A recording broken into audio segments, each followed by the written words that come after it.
మనం నిజంగానే త్యాగం గురించి మాట్లాడుకుని చాలాసార్లు మాట్లాడుకున్నాం. మన టైం ఇప్పుడు మాట్లాడుకోలేకపోయాం. ఈ త్యాగానికి ఉన్న స్వభావం ఏమిటి? ఎందుకు ఇంతమంది బలిదానాలు చేస్తున్నారు? హిడిమ ఉగ్ర లక్ష్మణ గారు చాలా చెప్పారు కాబట్టి ఇంక మాట్లాడదాము, టైం లేదు కాబట్టి. హిడిమ ఎట్లాంటి చారిత్రక వీరుడంటే,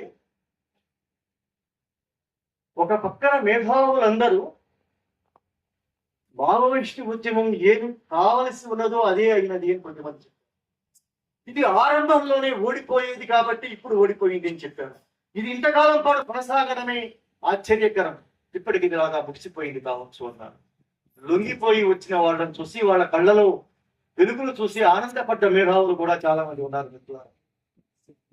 ద్రోహాన్ని సమర్థించడం, ద్రోహాన్ని చూసి పులకించిపోవడం మన సగటు మేధో రంగానికి సంబంధించిన వికృతమైన లక్షణం, అమానవీయమైన లక్షణం.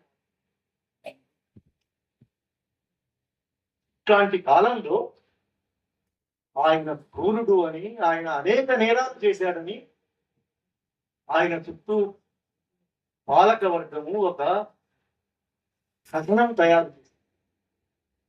అని ఆయన ఎంత అద్భుతమైన నాయకుడు అంటే, ఆయన జీవించి ఉన్న కాలంలో ఏం చేశాడో నాకైతే తెలియదు. నేను దండకారణ్యం వెళ్ళినప్పుడు నన్ను పూర్తి గ్రామానికి తీసుకెళ్ళాను. అడిగాను, ఇక్కడ ఎంతమంది ఉంటారు అని.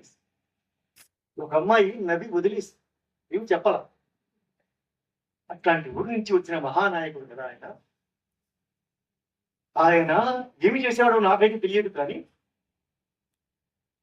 ఆ ఉద్యమానికి సేనానిగా మారి, ఆ ఉద్యమానికి దండకారణ్య వ్యాఖ్యాతగా మారి, ఆ ఉద్యమానికి కేంద్ర నాయకుడిగా ఎదిగి, ఆయన అమరత్వం తరువాత ఆయన ఎంత శక్తివంతుడయ్యాడంటే, ఆయన జీవించి ఉన్న కాలంలో ఎంత శక్తివంతుడు, ఆయన మరణించిన తర్వాత అనేక రెట్ల శక్తివంతమైన మహానాయకుడు.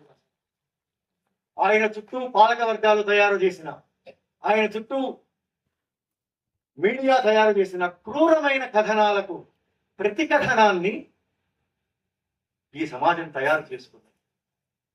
ఈ దేశంలో యువత తయారు చేసుకున్నది. ఒక కౌంటర్ నరేషన్ అంటే సమాజము ఆయనను తన హృదయంలోకి తీసుకుంది. మాట చెప్పాలి, ఇది మహానాయకులకు మాత్రమే సాధ్యమవుతుంది.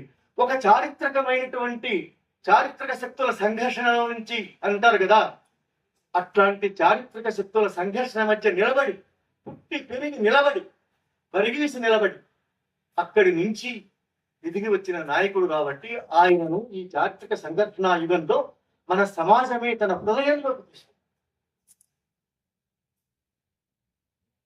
అట్లాంటి కాలంలో అట్లాంటి అద్భుతమైన ప్రతికథనాన్ని ఆయన చుట్టూ ఈ సమాజం నిర్మించిన ఈ కాలంలో, ఇంత త్యాగపూరితమైన కాలంలో, ఇంత ఉత్తేజపూరితమైన కాలంలో, ఇంత రోమాంచితమైన ఈ చారిత్రక యుగంలో ఇంత హీనమైన లొంగుబాటు ఎట్లా జరిగింది?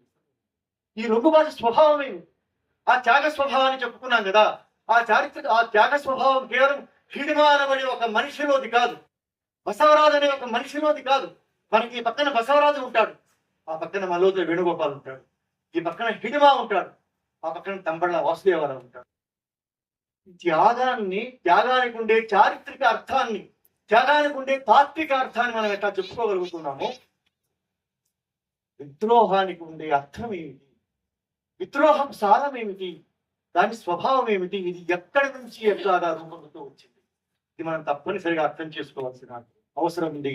నేను దీని గురించి అయితే